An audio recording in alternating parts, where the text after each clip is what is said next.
বর্তমান পৃথিবীতে টেকনোলজির ব্যবস্থা প্রতিনিয়ত উন্নতি সাধন করছে। এমন একটি কাজ নেই যা আমরা টেকনোলজি ছাড়া করতে পারি। আমরা মানব জাতি আজ থেকে ৫০০ বছর পূর্বে কোনো টেকনোলজি সম্পর্কে জানতাম না, বা তখন এই সমস্ত প্রযুক্তি কিছুই আবিষ্কার হয়নি। আজ আমরা কথা বলবো সিভিলাইজেশন নিয়ে। মানুষ টেকনোলজিকে অনেক বেশি ভালোবাসে। কেউ কোনোবাকে ভালোবাসুক কিংবা নাই বাসুক, টেকনোলজি ছাড়া জীবন চলা অসম্ভব। আর ভবিষ্যৎও এমনই হবে। আমরা মানুষই তো সর্বপ্রথম টেকনোলজিকে জিরো থেকে এই পর্যন্ত নিয়ে এসেছি। টেকনোলজি বৃদ্ধি পেলে অবশ্যই এনার্জি প্রয়োজন হবে। এমন একটি সময় হবে যখন মানুষ একটা শহর বা দেশ যতটুকু এনার্জি ব্যবহার করতে সক্ষম, সেই পরিমাণ এনার্জি মানুষটি একাই ব্যবহার করবে।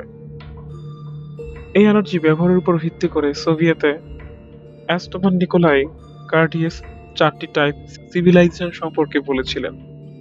এখন আপনি নিশ্চয়ই জানতে চাইবেন আমরা কোন সিভিলাইজেশনে বসবাস করছি। আমরা এখন পর্যন্ত আর্থের 100% এনার্জির মধ্যে মাত্র 75% এনার্জি ইউজ করতে পেরেছি, যার কারণে মানব সভ্যতা 0.7% র্যাঙ্কিং এ অবস্থান করছে। এর অর্থ আমরা এখনো টাইপ 0 সিভিলাইজেশনে রয়েছি। বিজ্ঞানীরা দাবি করেছেন টাইপ 1 সিভিলাইজেশন পরিণত হতে আমাদের আরো ১০০ বছরের বেশি সময় লেগে যেতে পারে। কচ্ছপের মতো ধীরগতি হলেও আমরা কিন্তু টাইপ 1 সিভিলাইজেশনে উন্নতি হব। ২০১২ সালে ওভাইসি কর্পোরেশন দাবি করেছেন ২০৫০-এর পূর্বে তারা স্পেস এলিভেটর লঞ্চ করবে, যা মূলত এমন একটি এলিভেটর যা মানুষকে আর্থ থেকে সোজা 35,786 কিলোমিটার স্পেসে খুব সহজেই পৌঁছে দিবে, সেটা কোনো আবার রকেট ছাড়া। ঠিক এমনই টেকনোলজি যখন আমরা পুরো পৃথিবীতে ছড়িয়ে দিতে পারবো, যখন এই পৃথিবীর সকল এনার্জি ব্যবহার করতে পারবো, তখনই আমরা টাইপ 1 সিভিলাইজেশনে পরিণত হব। আর্থ এবং সৌরমণ্ডলের সকল নিউক্লিয়ার শক্তি তখন আমরা ব্যবহার করতে পারবো, এবং এই শক্তি ব্যবহার করে প্রতি সেকেন্ডে ১০০টা নিউক্লিয়ারের মতো বোম সহজে বানানো সম্ভব। কিন্তু এই অ্যাডভান্স সিভিলাইজেশনের জন্য মানুষের কি করতে হবে সেটা জেনে নিই। টাইপ 1 সিভিলাইজেশনে সকল মানুষের কাছে এতটা পাওয়ার হবে যে তারা ওয়েদার এবং ক্লাইমেট চেঞ্জকে কন্ট্রোল করতে পারবে, এবং পৃথিবীতে ভলকানো এবং ন্যাচারাল ডিজাস্টারের মতো ধ্বংসলীলা থেকেও নিজেদেরকে সুরক্ষিত রাখতে পারবে। কথাগুলো শুনে মনে হচ্ছে হলিউডের মুভি দেখছি। এই নতুন পাওয়ার আমাদের উপকার তো অনেক হবে, কিন্তু এর নেগেটিভ সাইডও অনেক, যা নিজেদেরকেই বহন করতে হবে। কারণ তখন টেকনোলজি এতটাই অ্যাডভান্স হয়ে যাবে যে এর ইম্প্যাক্ট মানুষের উপর পড়া শুরু হবে। এর নাম হলো টেকনোলজিক্যাল সিঙ্গুলারিটি। আমেরিকান বিজ্ঞানী জন নিউম্যানের মতে ২০৪০ সালে মানব সভ্যতা এমন একটি পর্যায়ে এসে পৌঁছাবে তখন এআই এবং টেকনোলজির সাথে গ্রোথ মানুষের ব্রেইনের ক্যাপাসিটির চেয়ে বেশি হয়ে যাবে। ব্রেইনের এই টেকনোলজি কন্ট্রোল করতে পারবে না। এর মানে হলো মানুষের চেয়ে বেশি রোবট ইন্টেলিজেন্ট হয়ে যাবে। এমন একটি টেকনোলজি যা থাকবে আনকন্ট্রোল এবং ইরিভার্সেবল। এলন মার্কসের মতে তখন এআই সফিস্টিক হয়ে যাবে।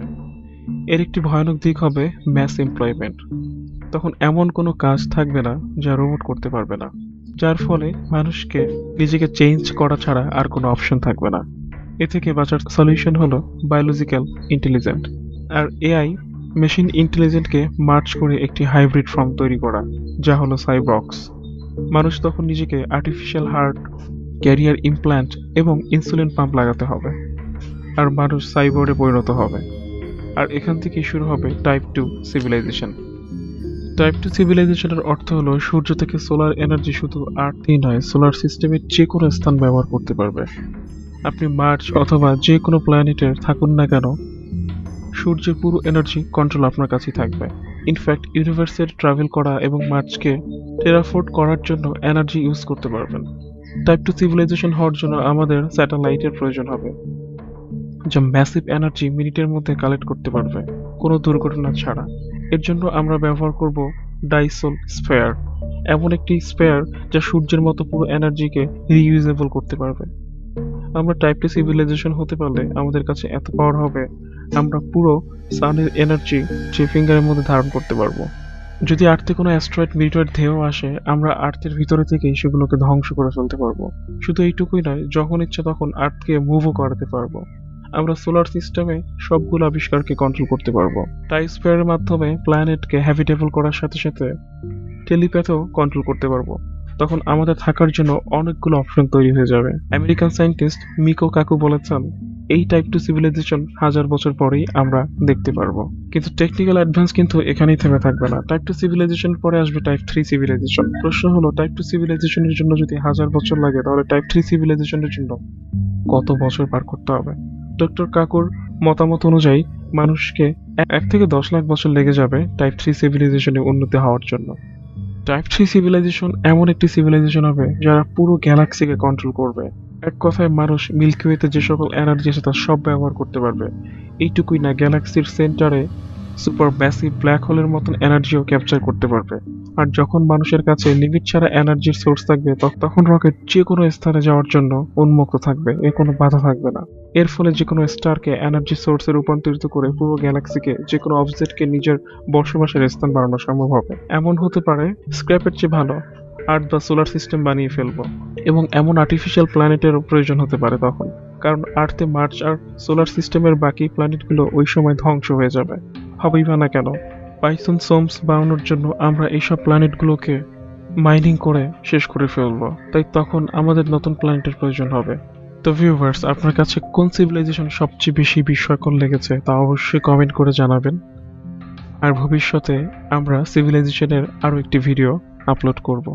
আশা রাখবো এই ভিডিওটি অনেক বেশি লাইক করবেন আর শেয়ার করবেন। সাবস্ক্রাইব করে পাশেই থাকবেন অদ্ভুত মায়াজালের সাথে। ততক্ষণ পর্যন্ত ভালো থাকুন, সুস্থ থাকুন, আমাদের সাথেই থাকুন। দেখা হবে নতুন কোনো ভিডিও নিয়ে।